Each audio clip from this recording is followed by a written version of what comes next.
Apex now been out for over 6 years, and during this time it's been over 2000 different pro players. But with so many great players, what are the best settings? So for the past couple of months I've been researching a lot about different pro player settings simply because I wanted to get better at the game. And today I'm gonna show you guys everything I found while researching. Starting with resolution, there are basically 4 main ones that basically all pros use, and I'll put them up on screen right now. And any of these stretches are really good, and you can go whichever one you like. Just to note though is that 1440 will require you to watch like a YouTube tutorial to fix black bars, because otherwise there will be black bars on your screen. But I will have that tutorial in the description. Next up we got FOV, and anything between 104 and 110 will be really good. But 110 is the most common one, but any FOV will work. Then you just gotta make sure to turn FOV ability scaling to disabled and sprint view shake to minimal. The rest of the settings here aren't that important, but I have VSync disabled, Nvidia Reflex enabled since I have a Nvidia graphics card.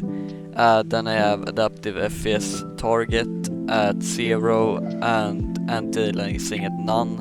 And then text streaming budget is kinda optional, it's just whatever you want to run. I do none just cause I want really good FPS, but then the game kinda looks like shit.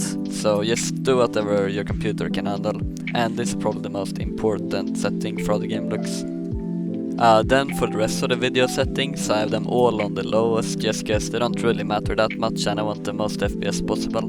Now for gameplay settings, most of these don't really matter that much, but I will go over them anyways. Interact prompt style I have on compact, so you can see more on the screen while looting. Crosshair damage feedback I personally have on off, but you can turn them on if you like to have them on. And then damage numbers I have on stacking. Enemy health bar must be enabled. Ping opacity fade, that is good so you can see through the ping.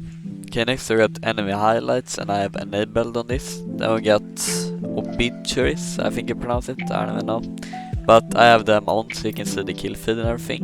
And then I've got minimap rotation on off, but just do whatever you like on this one, it doesn't really matter that much. And then a weapon auto cycle on empty, just because you can't really do anything with a weapon if you can't shoot with it. And then always sprint, this one is, I'm on MK and I have it on, and a lot of, most pros use it off so they can stop making noise and like hide when they're walking up to enemies so they don't get hurt. But you can make a keybind in like the files to add like a wall keybind into the game, which I've done, and I will link that video in the description. But even if you don't play with a wall keybind, you can still run it, because Reps has the third most earnings in the game and he played with auto sprint on, so I think it's okay even though it's not great to play with it.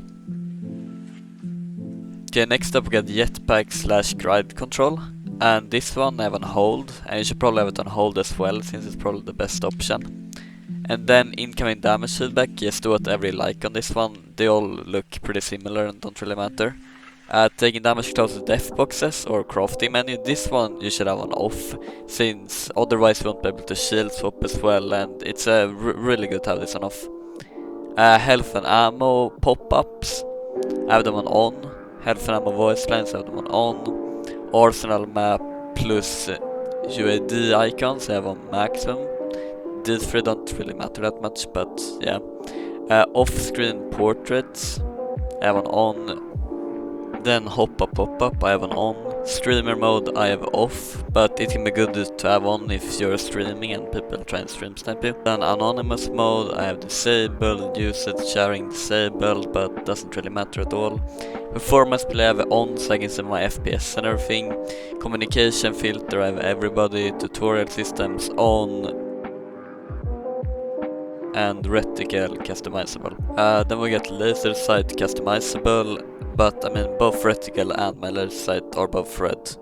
Then we got colorblind mode off, turn it on if you're colorblind. Subtitles off, subtitles as normal, enable accessible chat features off, convert incoming voice chat to text chat off, play incoming text chat as speech off. Okay, next up we got sensitivity, and I'm gonna start up with controller sensitivity since that's probably the most simple one.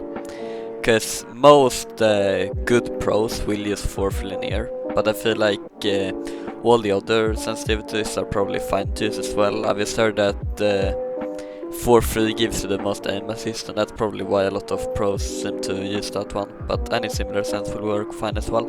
Just wanna say though that I've never played on roller in my life, so I can't really vouch for that 4-3 linear is the best sensitivity. And now when it comes to MNK sensitivity, there are some more factors involved to how the sensitivity actually feels. And that's just depending on what mouse you have, what mousepad you have, how much you wrist/arm aim, and how you hold the mouse and stuff like that. I'm gonna start off with saying though that you should run at least 800 DPI, so between 800 and 1600 DPI is really good. And that's just because below 800 the mouse doesn't update its motion enough times, so it feels a little bit less like you're controlling the mouse. Just make sure to change your sensitivity as well when you're changing DPI, so your sense will match. But yeah, I mean, other than that, there isn't like one sense that all MNK players use. It's a bit more complex than that, and you can probably get away with running basically like any sense. And there are pros that have played like literally any sense from really low to really high. But I do think the most common one might be 0.6, somewhere around like 0.6 sensitivity with 1600 DPI is probably where most players play around, but yeah, you can go with whatever you want. So lastly, I just wanted to share some quick MNK tips. So the first tip is a very common one, but it's just to bind your forward key to scroll wheel and your backward key to scroll backwards, so you can do super jumps and tab strafes. Another not as common tip is just to bind different ceiling items to different keybinds. So you can bind like one keybind for shield bats and one for medkits, example, and that just makes sealing a lot faster, and multiple pros use that as well. But yeah, thanks for watching this video. Hope you learned something, and I know some things in this video wasn't like described very well, so if you have any questions then just leave them in the comments, and thank you so much for watching.